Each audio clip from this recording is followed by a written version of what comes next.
Is there any hope? What can we do? I don't know. Let me think. Why, I believe I have a plan that will work, Wilco. Pull your shuttle around to Lab B. You're going to get to know Stellar much more closely than you ever imagined. Dr. Bellows explains in exacting detail precisely what you'll need to do. For Stellar's sake, you'd better pay attention. The doctor explains that he has a plan. He wants you to pull the shuttle into Lab B. Once you have finished loading the tracking software into your navigational computer, I will shrink your shuttle with you in it down to nanite scale. I will then introduce the shuttle into a liquid which will serve as a vehicle for your injection into Stellar's bloodstream. Well, that was pretty darn gross. Now where am I? I guess I'm supposed to be on Stellar's stomach, based on what Dr. Bellows said. You give it a tug, but it resists, so you resort to actually putting some real effort into it, and voila! It is now yours. Enjoy. I don't know why, but the larynx has always given me the creeps. This is no time for chamber music. We have adventuring to do. You may think that's a very funny thing to do, but remember that you have to save Stellar's life.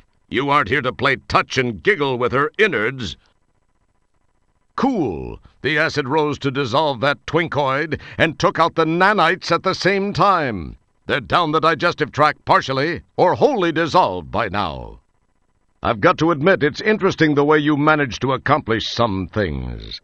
I mean, I thought this gig was up sequels ago. Yeah, thanks for the vote of confidence. No, really, I thought you'd bite the big one games ago. Even cost me a few buckazoids down at the Game Narrators Guild. Okay, I heard you. You know, there are other narrators who wouldn't mind hooking up with this series. Touchy, eh? Well, anyway, I've got a contract. If I were you, I'd get back to playing Joe's Space Heroes so both our checks will cash. There's just no telling what interesting nuggets are going to roll from that orb comfortably containing your version of a brain. All of a sudden, you're Mr. Anatomy. Go figure. Well, good luck. Unfortunately, we're stuck with you to get us out of this. I'm feeling a bit queasy. Is that my life I see flashing before my eyes? Oh, great. Like that's going to help Stellar. You're so selfish. You can't budge it. Buckazoid. Budge it. Oh, there must be a joke in there somewhere. Jeez, this feels weird. It's one time I'm absolutely certain I know I'm on Stellar's mind. Yow! Guess she wasn't kidding about escape being a futile thing! My, she has a different look now. I don't know which I like better. Well, that ought to give her some gastric distress. Wow, talk about brain dead. That thing was most gruesome.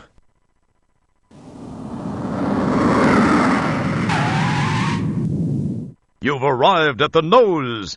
There are pores all over this area, but one looks just to be a bit dome-shaped and somewhat translucent. It looks like it might be a zit on Stellar's nose. I can't believe you make me say some of this.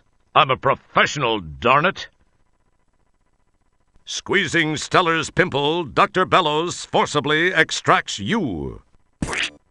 Was that a good shot or what? Dr. Bellows is fortunately able to return you to your original size. You wonder if he can make any parts bigger. It's a fish. You'd better remember to wash these pants after this sequel. I don't think you really want to touch that scaly piece of marine life. Trust me on this one. It's the label you peeled from the churlish Muddy. It's the personal grooming assistant you got from Nigel. It's a mere scrap of rag. That's your helmet partly full of enzymes or whatever. That's your helmet full of enzymes and stuff. That's a bundle of nerve fibers you borrowed from Stellar's innards.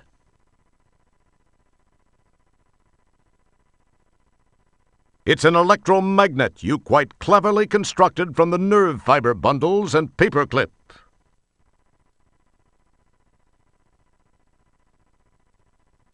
Well, I've got my clapmaster, which appears intact except for a pin that's missing from the plug. When the clapmaster is working, it's a convenient way to turn your lights on and off by clapping your hands. Or whenever a freighter warps by. Or when I cough. Or when the Klingon in the quarter next door clips a toenail.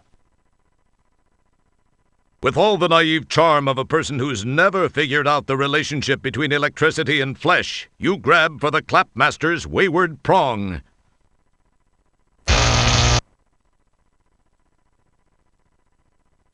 If we're really so desperate for help as to want to chat with an empty compartment, try talking to the poster in my quarters. That'll prove that you're completely off the deep end, and it'll help you out. Oh, that's a pain that's gonna linger. Ah, jeez. I guess one must be careful about where one lets one's digits probe. I'm feeling a bit queasy. Is that my life I see flashing before my eyes? Wilco, I haven't survived this long without taking precautions. The robot was just hardware. My mind still exists. I want to try that one again, though. There's something in there.